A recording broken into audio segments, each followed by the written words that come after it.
I offer my very humble and loving pranams at the Divine Lotus Feet of our beloved Swami.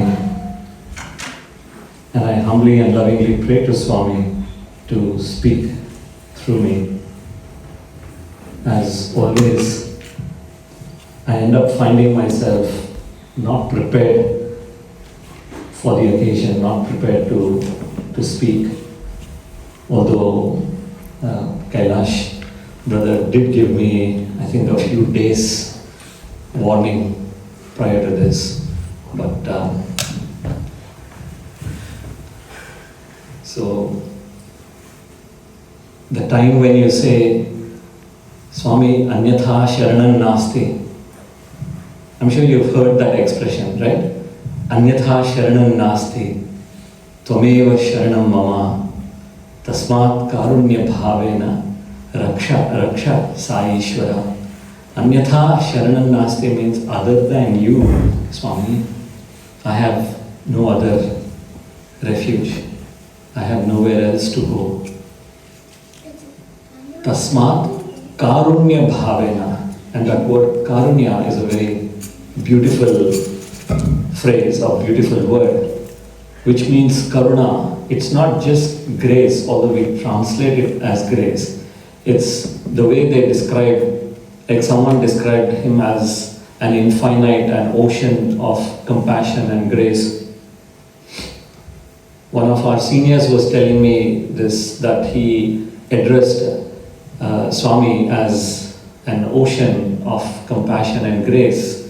After he finished his talk, Swami very lovingly corrected him and said, the ocean has limits and boundaries. My compassion and grace have no limits and boundaries. So that is the meaning of that word, Karunya. That is what we pray for. When we do the night prayers, when we pray for forgiveness of Swami, when we do that Yadakshara Padam Prashtam, that Kshama Prarthana that we do, or this one.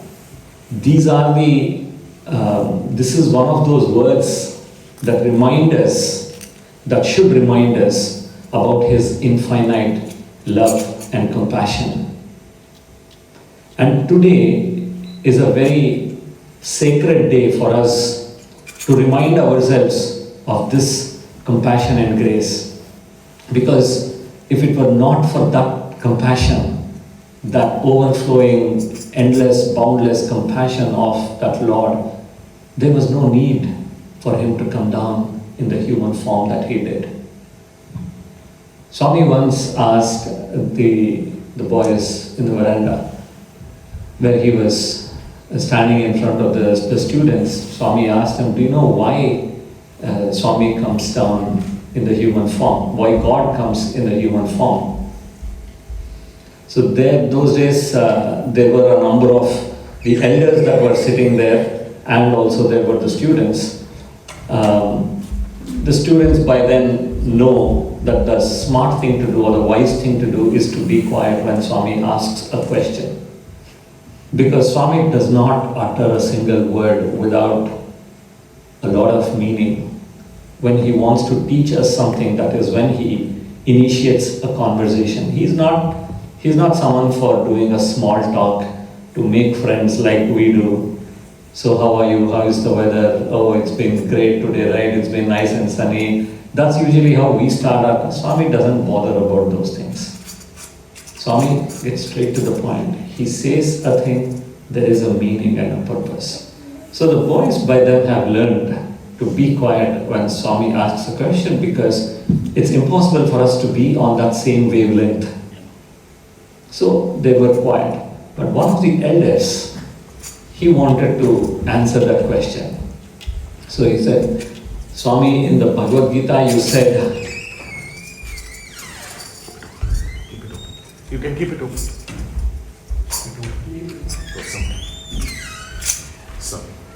So in the Bhagavad Gita you said, Swami, yada yada hi dharmasya glanir bhavati bharata. Swami, whenever there is a decline in dharma, you will come down in the human form. You said that. That's your promise you made in the Bhagavad Gita. So that is why you are here. Swami said, gee, if I want to do something like that, I can send somebody else. I don't need to come myself. No, Swami, you said you will come.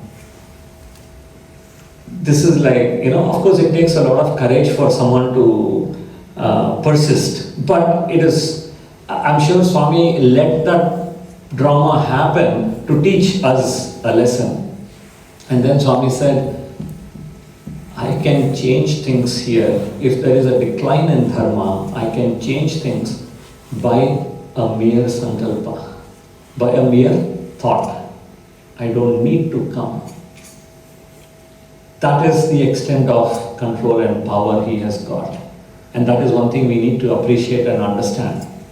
That Swami is not just someone like, the truth is, I don't, and I won't be surprised if any of us don't fully understand and fathom the power and the magnificence of who Swami is.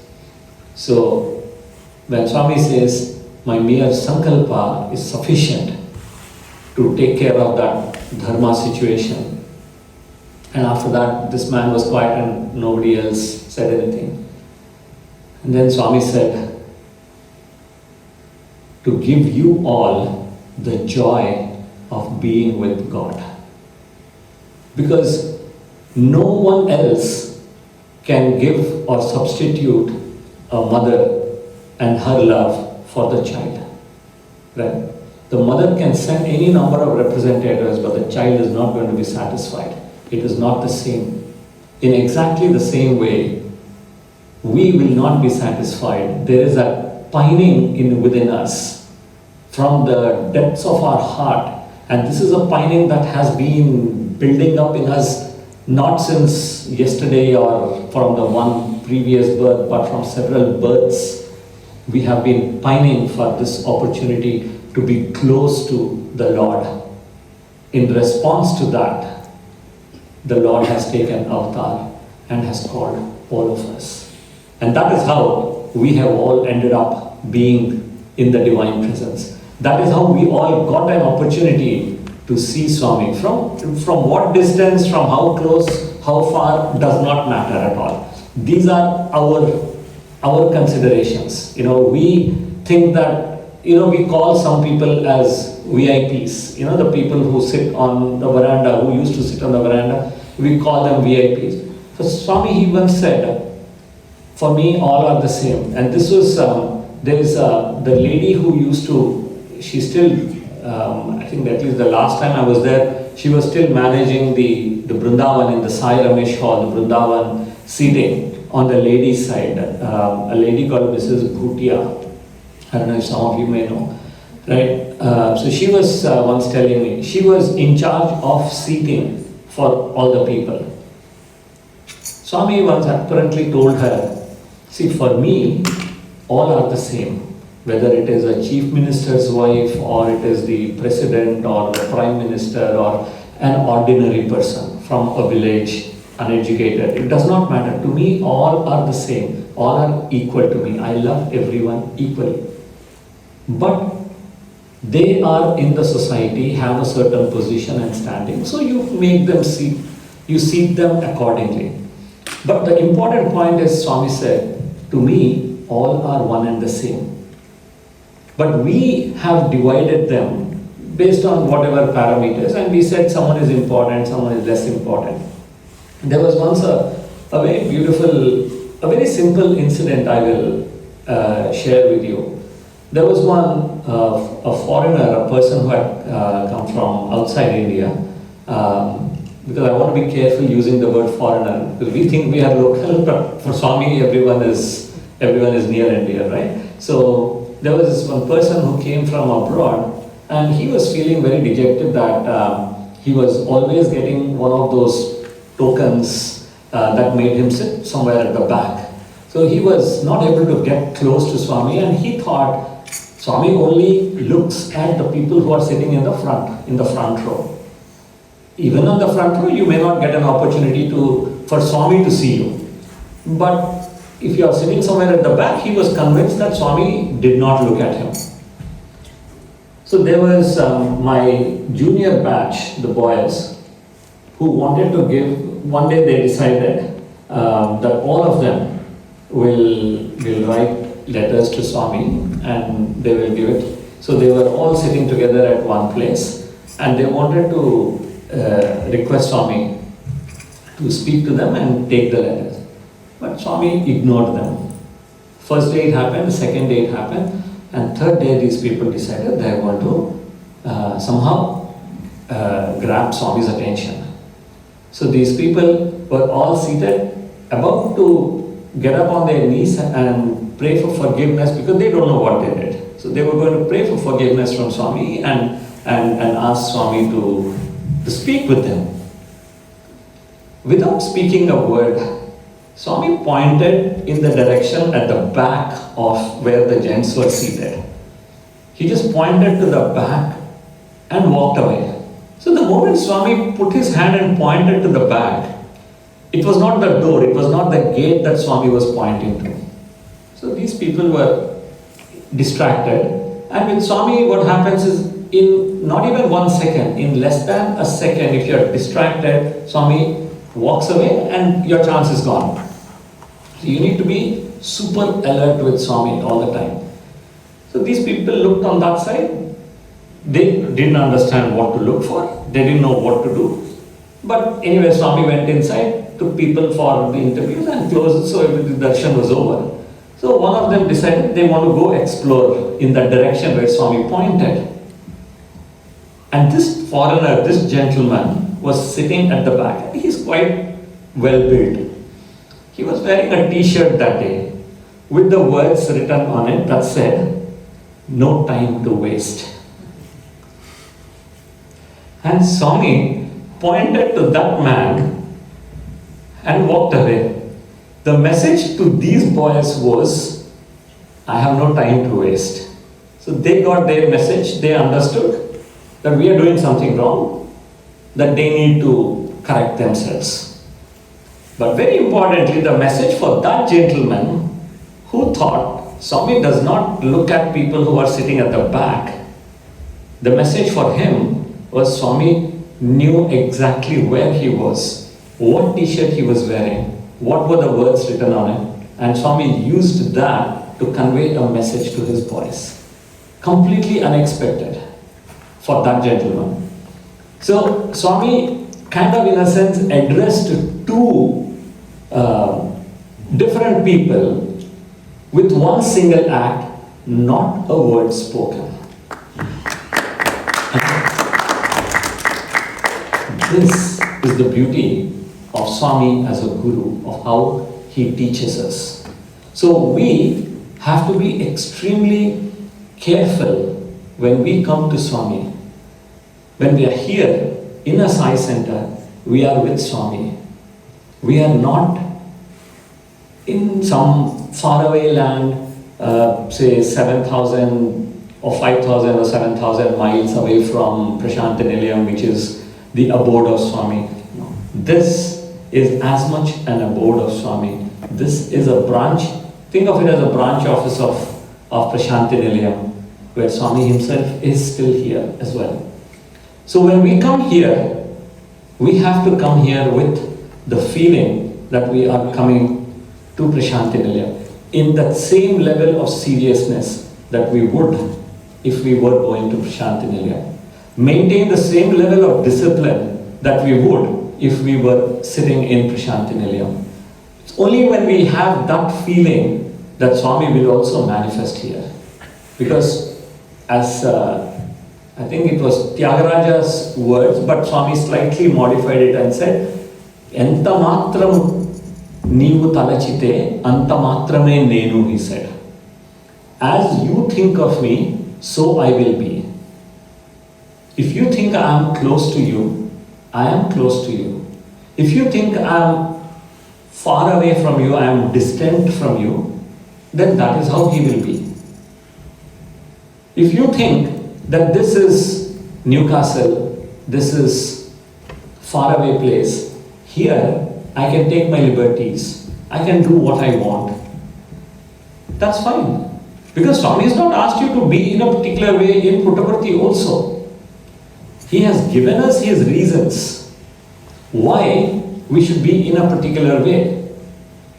I'll give you one simple example. Swami used to insist on the boys being proper clean shaven. There was one day when I went without shaving for an evening darshan. It was not bad. It was not like as if I had a beard, but I had not shaven that day. So it was not as clean as it would normally be. But there was some, I don't know, guilt or some hesitation in me. And so I decided that I won't sit in the front where I normally used to sit. So I decided to sit somewhere at the back. And even at the back, I decided that I will sit not on a possible path where Swami would come, but somewhere in between, so that even if Swami were to come on one of, two alternate potential paths, I would still be far away. So my assumption was, from a human perspective, I'm far enough, there are a lot of people surrounding me, so he can't see me. So it's okay, I'll get away. So there was a path that Swami used to normally take. There was a circle, a Ganesha circle. So by the circle, Swami used to walk. Normally, that was the path. So if he had taken that path, I would have been possibly, like where that wall is to where I'm standing, maybe that kind of distance I would have been. So no chance Swami would have seen me. Swami that day took a different path, which was slightly closer to where I was. Maybe less than this distance, slightly less than this much distance is where I was. Swami, how many of you here have seen Swami physically in Puttaparthi? Just put your hands up, those who have seen Swami. Okay, a lot of you have seen, great. So, you know how Swami walks very slowly. And this is a paradox that I have never understood with Swami. He walks slowly, very slow. And yet, when you're expecting him to come near you, you want to talk to him, it goes like that. Before you can blink, he's gone. How does that happen? How does he walk so slowly when anywhere you look, he's walking slow. He does not walk fast. But when he comes near you, he's like gone in like not even a second, he's just gone. That is how he is. So that's a paradox. So anyway, coming back, this day, I was quite far and Swami was walking slowly, very purpose. He was looking on the other side, talking to a few people. So I was like quite fine. I was doing like, hands folded, but that day I was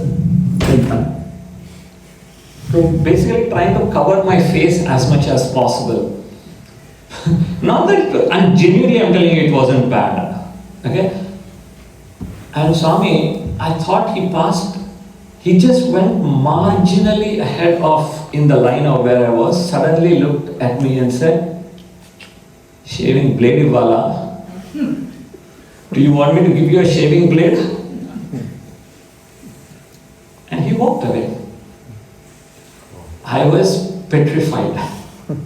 I used to be very scared of Swami, truth be told. So he said, "Should I give you a blade?" No, I thought, that was over. So for the next few days, I was obviously in my best behavior, didn't open my mouth. I was so scared. It had a very different effect on me. But as I kind of contemplated on that, and we used to have one lecturer, Bhagya sir, you must have heard his name. So I used to talk to him, to kind of unpack some of these things, to unravel the mysteries of Swami's words. So I mentioned to him, and Swami said, he said, "Swami, yes, of course, he wants you to be at a physical level. Swami wants you to be proper, clean shaven. That is a discipline. He wants you to follow that. But there is obviously a deeper meaning to it. Because Swami does not waste his time talking about shaving. Swami always, whatever Swami talks, has meanings at multiple levels. Think of it as meanings and as you contemplate and ruminate on whatever Swami has said, the depth of meaning keeps, you kind of keep, it's like opening a new level of game on your mobile phone. So it's like a puzzle that keeps unraveling.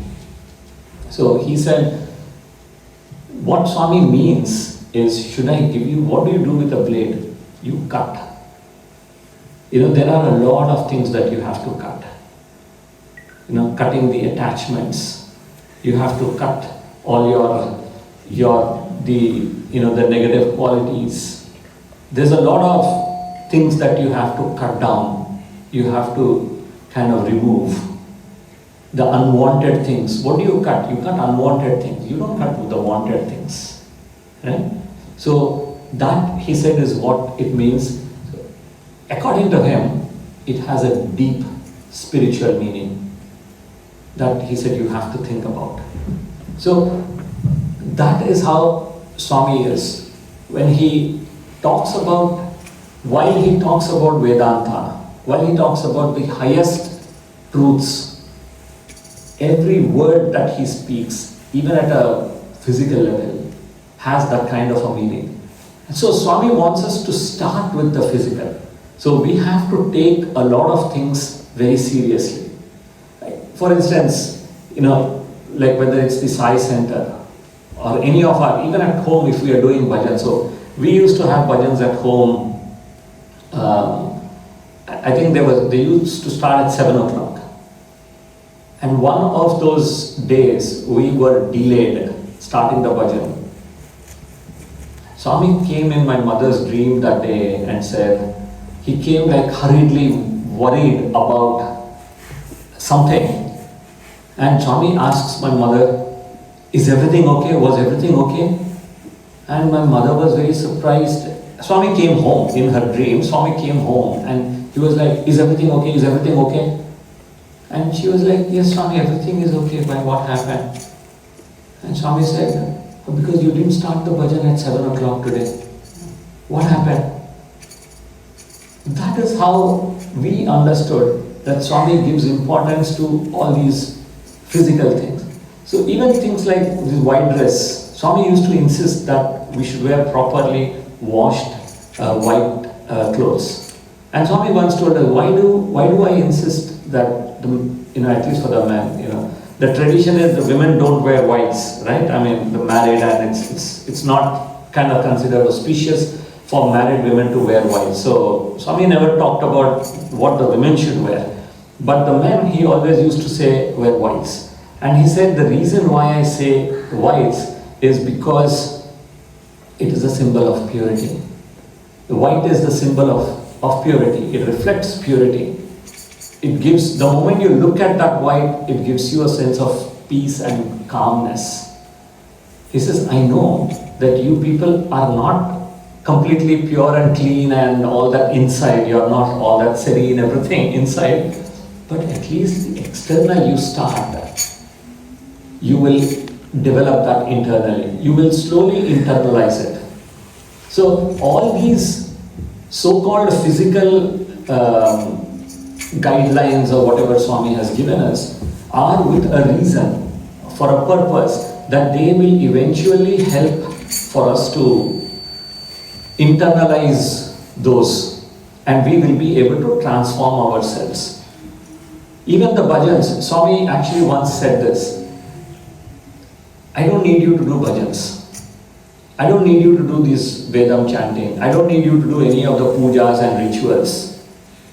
Why do you do all this? These are all to cleanse your mind. So don't do these as rituals. Don't do these, some people come and say, oh, I have been religiously attending the bhajans every week. Attending them religiously also means I have been mechanically attending them. Do not attend a Sai Center mechanically. Attend the Sai Center with the vigor and the feeling that Swami is coming there and you are getting the opportunity to transform yourself. That is the feeling with which we should go and sit in a Sai center. That is the feeling with which we should do the bhajans that we are doing. The singer can sing with whatever attitude and feeling they have. But when we as listeners are listening to it, then we have to we have to absorb that with the meaning that it is intended. These are the reasons why Swami has put all of these different practices for all of us, so that we will transform ourselves. When Ramakrishna was introducing me, he talked about a lot of things. And I found this very interesting. We treat this as a sign of achievement. That, he holds this post and that designation, or he has worked in these places, he's done this, he's got these educational qualifications. These are all, each one is considered an achievement for us. Do we realize that each of these is a layer that we have added on to our pure self? And unraveling and removing these layers becomes such a difficult task for us. Do you see what I mean? It is like you have a diamond or a precious stone, and you wrap it like in a present, in gifts, like we do, right? And we used to do this when we were trying to be mischievous. We would wrap multiple layers of gift, the gift wrapping, just to irritate that person who is opening that wrap. But that's what we have done with our lives. We were born completely nameless. What were we when we were born? At the point of birth, we had no identity. Correct?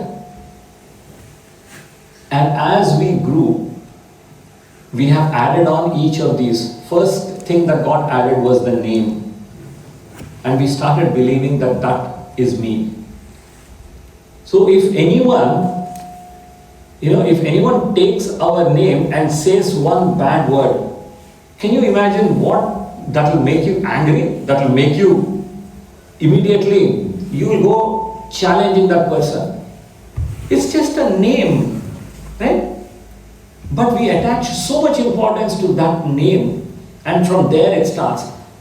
First comes the name, then comes other things like our educational qualifications, one after another. And then comes the work titles, then comes Sai Center titles, Sai organization titles. Each one we keep adding, and everything is so important for us. We have given all of these so much of importance that we have forgotten what Swami has come to teach us. So when Swami tells us that you are divine as I am, our divinity is somewhere deep down, stuck under multiple layers of attachments we have created. Right? So the purpose of our life is to unpack this gift that God has given us, the gift of this human birth, the gift of life that we have got. There's one shloka from the Vivek Chudamani that I really like, the starting where it starts. And Swami has often quoted this one as well, when he says, Jantunam narajanma durlabham atah pumstva tato viprata tasmat vaidika dharma marga parata vidvatvam asmat param. Shankaracharya says in this one that to be born as a human being is a very, very difficult, is one of the noblest things. We are born as humans, and everyone around us that we see are humans. So we think that you will of course be born as a human. Of course. But who guaranteed that? Do we see all the other forms of animals and worms and insects, and whether it's birds or all kinds, right? There are so many forms of that living beings. All of them are living beings, including plants, Right? Swami once said, if you don't transform as when you're born as a human being, what is the difference between, he was pointing to the floor tile, and he said, what is the difference between you and this tile? This tile has also been here for the last 25 years. You have also been here last 25 years. What is the difference? He said it in a very serious way. He didn't say it as a joke. Right? We have been coming to Sai centers, we have been coming to Swami, we have been listening to Swami's discourses for so many years. Where is the transformation in us? Have we understood what Swami is saying? We appreciate what Swami is speaking. We appreciate his discourse. Oh, Swami spoke so very nicely today, it was so beautifully today. And then we carry on, we go outside, we forget everything that has been said, heard, everything is gone, and then we start. It's a different us inside here, it's a different us outside. That's how we are. I'm not pointing fingers at anyone, that's how I am also. I am no different. It's a collective, it's almost like collectively I'm speaking for all of us, I think, at least some. I can definitely speak for myself, that much I can tell you, I can't speak for all of you. But the purpose of our life is what we need to understand. So when we say, Anyatha Sharanam Nasti, we need to understand that full meaning and import of that word Sharanam. Are we ready for that? Do we understand? We have to say it with that feeling of understanding. That is when we will get the benefit of that. So why is today called Aradhana Day? Aradhana, someone was saying, is adoration. What are we adoring? Adoration of Swami or devotion towards Swami is, this is the day that Swami, left his physical body, and it has been a very sad moment for all of us, who were there at that time. It was a very sad moment for us, because at a physical level, yes, of course, he left us. Many of us were not in Puttaparthi. We were not living in Puttaparthi. So for many of us, he was already like we knew he was divine. He was like omnipresent, because he had proved that infinite number of times to all of us. So there was no confusion about his cosmic part or his omnipresent part of it. But what we I think, deeply regretted in a sense, or deeply felt sad about, was that opportunity we used to have, that if we had any big questions, then we could easily go to Swami and get those clarified. And now, we didn't have that sort of an opportunity.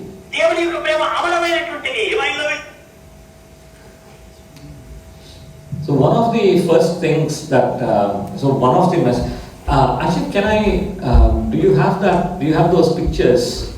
I just wanted to kind of take you back to what life was like in Puttaparthi.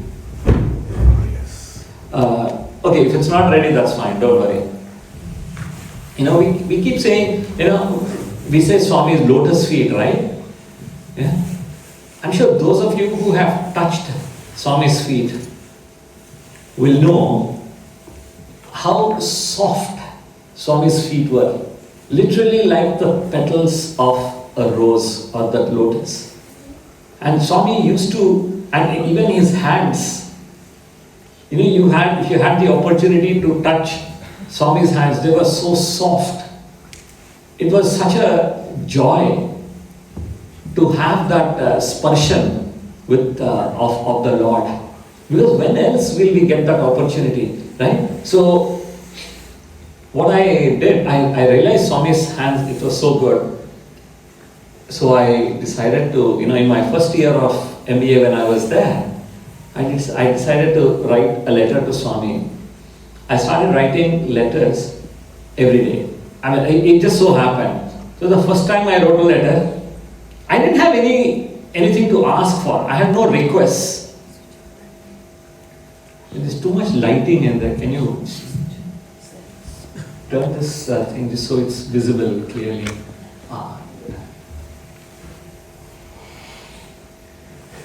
No, that is not part of my picture. I think this was this is zoomed in a little more. But anyways, I wanted to show you, this is how the Prashanti Nilayam Mandir used to be in the olden days. And when I say olden days, I mean I think the Sai Kulwant Hall's construction started in 1993. In phases over about 3 to 4 years, that whole construction happened. But prior to that, this is how the Prashanti Mandir used to be. All around that building was sands, and Swami used to walk on the sands. And the beauty is, one of the reasons we say lotus is Swami, that sand never clung or touched or held on to Swami's feet. He used to walk on the sands. There were places, people actually, they have sort of written about this as well. Swami walked and there were no footprints. And these people have seen this one. So we used to, I remember I had taken some of the sand after Swami walked. So people did this, but of course I don't have that sand now anymore, but that's a different matter. But people did collect that. That is how the Prashanti Mandir used to be. The upstairs, you can't see from here unfortunately, but on the upstairs, where that light switch is, you see that light switch there? Near there was Swami's room. And the one in the front, you see on the first floor, the window on the front, that is where Swami used to, that was his study room, or he used to sit there. There was a desk by that window, and Swami used to write his vahinis at that desk. And Swami used to actually write letters. Those days Swami used to write a lot of letters to people at that place. The best part of this one was, so after I completed MBA, I stayed on for 1 more year, just doing nothing, just stayed there. And that was probably the best 1 year of my life. And in that year, because we had the free time, in the afternoons, I think it was around 1:30, around that time, we used to come and sit on the ladies' side. So there were the arches back then. So we used to come and sometimes there were 2 of us, 3 of us, sometimes there was just me. But usually there would be at least 2 people. So we would come and sit in the arches. And you could see when Swami, so the lower half of the window was locked, closed. The upper half was open. And Swami used to sometimes, he would look outside, peep from that upper part of that window. And we could see Swami. Although they had it was covered with a mesh. So it was not very clear. You had to really concentrate and strain your eyes. And that, I say, is a degree of concentration that you need on Bhagawan. And then you will be able to see. So that you could make out that Swami is watching. And then sometimes Swami used to come outside, and you see that pillar on the top, on the first floor. Actually, there's another picture, I'll come to that, I'll show you, you will understand. Swami used to come there, and then we would come and stand downstairs there. Swami sometimes used to just look at us, no words spoken, he used to just keep looking at us, and we would just keep looking at him. And sometimes he used to talk, sometimes he's thrown chocolates to us from there. He threw pens, calculators. So at different times, different things were given. But there were times when he didn't say anything. Just look at the boy. It was so beautiful. There were hardly maybe 3-4 people. The maximum number at any given time was I think, at any time that I remember, the maximum was 6 people. There were times when there were only 2 of us, and Swami would just look. It's not guaranteed, he wouldn't come out every day, but he would look from that window, and so you can tell he's looking. What also means that while we are waiting there, we can't keep talking to one another. Because 2 of the boys once made the mistake of talking, and Swami came out and said, He said, if I find you talking next time, I won't let you come here. So Swami used to be very particular about that. So next picture, please. So this is how, all of these are pictures are zoomed in. Can you kind of zoom out a little bit? I don't know, you've kind of magnified them a bit, I think. With the projector? Okay. So this is that, veranda where the boys used to sit, where we used to sit. And the beauty is, while we had made one path in the middle of that veranda for Swami to walk. Swami could make a random path anywhere. So Swami would suddenly come and say, move. And then suddenly, like how the Yamuna river parted when Krishna had to be transported, suddenly you will see from out of nowhere a nice path would just get made. And people will be extremely happy that Swami is obviously coming near them. So this is actually, so all my sort of student life, whatever, that this is how it used to be. You can see that Swami's the interview room door on the side there. So this is where we used to sit. This is the next. So yeah, this is like how that path gets made. Next one. See, this is where Swami used to come and stand upstairs. And we would be downstairs. This is, I think, never we had so many people at that time. This is, of course, much later.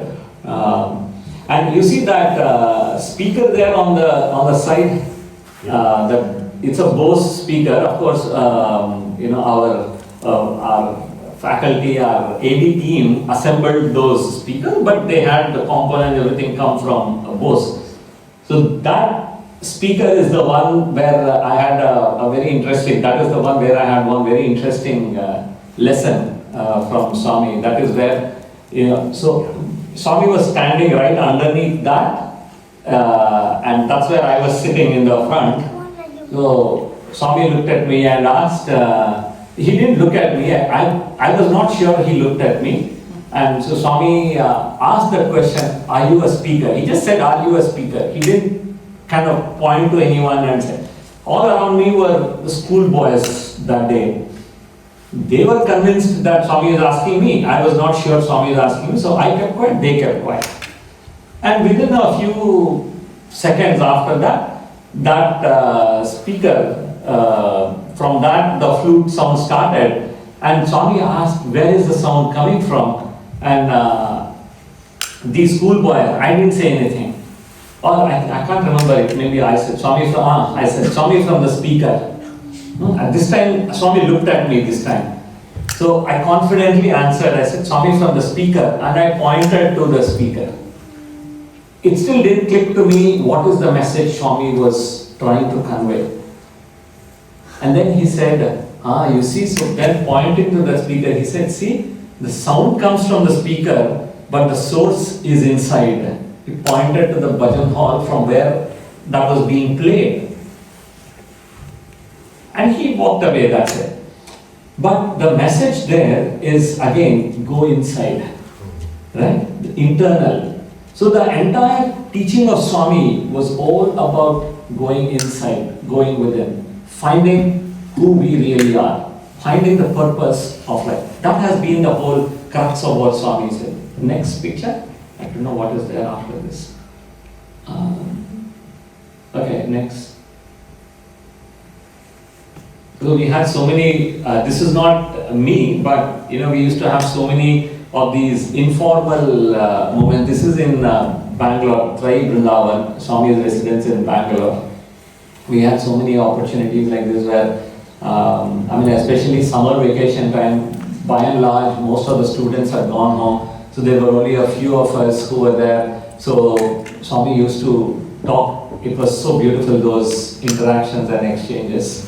And the entrance, that very ornate door that you see, that's the entrance. So most of the time, whenever Swami used to call us inside for Trai sessions, so we used to go in through this one, and there used to be, I don't have pictures of that inside, and so it used to be so beautiful. We used to sit So there was a chair, something like this, not exactly this, but something like this one. There was a sofa for Swami, and we used to sit all around Swami. No footrest, of course. We used to make sure that there was no footrest, so Swami would put his feet on one of us. So we would be as the footrest for Swami. We had all those kind of opportunities. But the beauty and is there any other picture remaining in this one? This is the dining hall. Of course, this is again Vrindavan dining hall. Swami used to come to the dining hall, to the hostel, and have food with us. Summer course, when I was studying, the summer course restarted for the first time, and that was again a beautiful time because almost every day, morning and evening, Swami used to come and have lunch and dinner with us, and of course all the the guests, the invited guests and speakers, Swami used to have. So they used to sit on that. You can see at the back they were sitting, and we would be sitting here. So I have one very interesting memory of this one. I realized that if you have a camera, you can jump all the lines and go in the front, and you can be close to Swami because you're taking a picture. So I borrowed a camera from someone. I bought a roll. In those days, it used to be not digital cameras, but those Kodak rolls. So I bought a roll, and the deal was I will finish. It was a 36 pictures roll that I bought. So I was clicking a lot of pictures. Brahmarpanam was happening that day in the dining hall, and I was sitting right in front of Swami. Like literally in front of Swami. And during that Brahmarpanam, I was of course, hands folded, I was looking at Swami and doing Brahmarpanam. But Swami was looking straight at me, he just kept looking at me. And I thought this is a great opportunity. I suddenly remembered I have a camera, so I pulled out the camera, Brahmarpanam is happening, and I clicked that picture of Swami. And then Swami had a little prasadam food, and then he started walking around. He was going around, and then suddenly, at some point he came to me and said, Brahmarpanam Shraddhaga Chappale. He said, you should say Brahmarpanam with proper concentration. So don't do pictures during that time. So a lot of small but very, these are lessons that we have to learn in order to improve ourselves, in order to elevate ourselves. But can you share some incidents from that day as well? Do you want me to? Let.